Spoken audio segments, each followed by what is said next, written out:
എല്ലാവർക്കും നമസ്കാരം. അപ്പോൾ ഇന്നത്തെ നമ്മുടെ വീഡിയോയിൽ ഷെയർ ചെയ്യുന്നത് നല്ല നാടൻ കൊഞ്ച് തീയലിന്റെ റെസിപ്പിയാണ്. അപ്പോൾ നമുക്ക് ഒട്ടും തന്നെ സമയം കളയാതെ ഇതെങ്ങനെയാണ് ചെയ്തെടുക്കുന്നതെന്ന് നോക്കാം.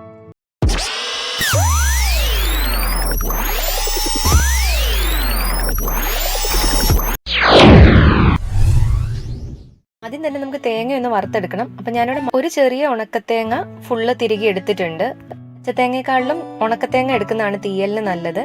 തേങ്ങയുടെ കളറൊക്കെ മാറി ഒരു ഗോൾഡൻ ബ്രൗൺ ഷെയ്ഡിലോട്ട് എത്തുന്നത് വരെ നമ്മൾ ഇതുപോലെ വഴറ്റി കൊടുത്തോണ്ടിരിക്കണം.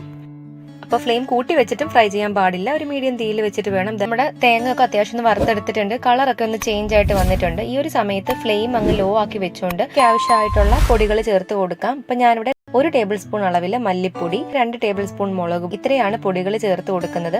പൊടികൾ ചേർത്ത് ഉടനെ തന്നെ മിക്സ് ചെയ്ത് കൊടുക്കുകയും ചെയ്യണം, അല്ലെങ്കിൽ പൊടികളൊക്കെ പെട്ടെന്ന് തന്നെ കരിഞ്ഞു പോകും. പൊടികളൊക്കെ ചേർത്ത് അരമിനിറ്റ് ഒന്ന് നന്നായിട്ട് വഴറ്റിയതിന് ശേഷം നമ്മൾ ഈ വറുത്ത തേങ്ങ വേറൊരു പാത്രത്തിലോട്ട് തണുക്കാനായിട്ട് മാറ്റി വെക്കണം.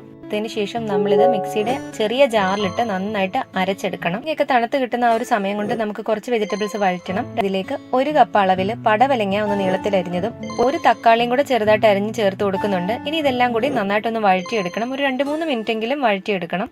വെജിറ്റബിൾസും ഒക്കെ ഒന്ന് സോഫ്റ്റ് ആയി വരുന്ന വരെ ഒന്ന് വഴറ്റി കൊടുത്തിട്ടുണ്ട്.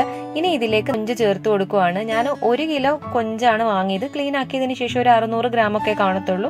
അതുകൂടെ ചേർത്ത് കൊടുത്ത് നന്നായിട്ടൊന്ന് വഴറ്റാം. 2 മിനിറ്റ് ഇത് അടച്ചു വെച്ചിട്ട് വേണേൽ കുക്ക് ചെയ്യാം, അല്ലെങ്കിൽ ഇങ്ങനെ തുറന്ന് വെച്ചിട്ടും കുക്ക് ചെയ്യാം. ഇത് അതുപോലെ തന്നെ അങ്ങ് വെക്കുകയാണ്. അപ്പൊ ഈ ഒരു വെജിറ്റബിൾസിൽ നിന്നും കൊഞ്ചിൽ നിന്നും ഒക്കെ ആവശ്യത്തിന് വെള്ളം ഇറങ്ങും. അത് അവിടെ ഇരുന്ന് കുക്കാവട്ടെ.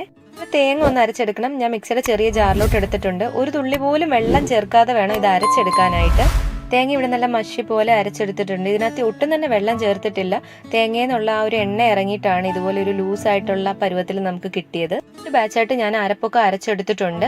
അപ്പം നമ്മുടെ കൊഞ്ചിൽ നിന്ന് ആവശ്യത്തിന് വെള്ളമൊക്കെ ഇറങ്ങിയിട്ടുണ്ട്, ആ വെജിറ്റബിൾസിൽ നിന്നും കൊഞ്ചിൽ നിന്നും ഒക്കെ. അപ്പം നമ്മൾ ഇതിന്റെ കൂടെ നമ്മൾ റെഡിയാക്കി വെച്ചിരിക്കുന്ന അരപ്പൂടെ ചേർത്ത് കൊടുക്കാം. അരപ്പൂടെ ആഡ് ചെയ്തതിന് ശേഷം ആ കൊഞ്ചും മസാലയൊക്കെ അരപ്പിൽ നന്നായിട്ട് മിക്സ് ആവുന്ന രീതിയിൽ ഒന്ന് ഇളക്കി യോജിപ്പിച്ചെടുക്കണം. ഇതിലോട്ട് ആഡ് ചെയ്യുന്നത് പിഴുപുളിയുടെ വെള്ളമാണ്. ഞാനൊരു ചെറുനാരങ്ങ വലിപ്പത്തിൽ പിഴുപുളി 1 കപ്പ് വെള്ളത്തിൽ സോക്ക് ചെയ്ത് വെച്ചിട്ടുണ്ടായിരുന്നു 10 മിനിറ്റ്. അതിനുശേഷം നന്നായിട്ട് ഞെക്കി പിഴിഞ്ഞെടുത്തിട്ട് ആ വെള്ളമാണ് ചേർത്ത് കൊടുത്തത്. പിന്നീട് 1 കപ്പ് വെള്ളത്തോളം മിക്സിയുടെ ജാറ് കഴുകി ആ ഒരു വെള്ളം കൂടെയാണ് ആഡ് ചെയ്ത് കൊടുത്തത്. കറിയൊക്കെ ഒന്ന് തിളച്ച് വരാൻ വേണ്ടിയിട്ട് ഹൈ ഫ്ലെയിമിലോട്ട് ആക്കാം. സാധനം വേണമെന്നുണ്ടെങ്കിൽ വീണ്ടും ചേർത്ത് കൊടുക്കാം. കൂടെ തന്നെ ഞാൻ കുറച്ച് ഫ്രഷ് ആയിട്ടുള്ള കറിവേപ്പിലയും കൂടെ ആഡ് ചെയ്യുന്നുണ്ട്. 10 മിനിറ്റിന് ശേഷം നമ്മൾ ഇതുപോലെ തുറന്നു നോക്കുമ്പോൾ എണ്ണയൊക്കെ അത്യാവശ്യം നന്നായിട്ട് തെളിഞ്ഞിട്ട് നിൽക്കും. അപ്പോൾ ഈ ഒരു സ്റ്റേജിൽ നമ്മൾ ഫ്ലെയിം അങ്ങ് ഓഫ് ചെയ്ത് കൊടുത്തേക്കണം.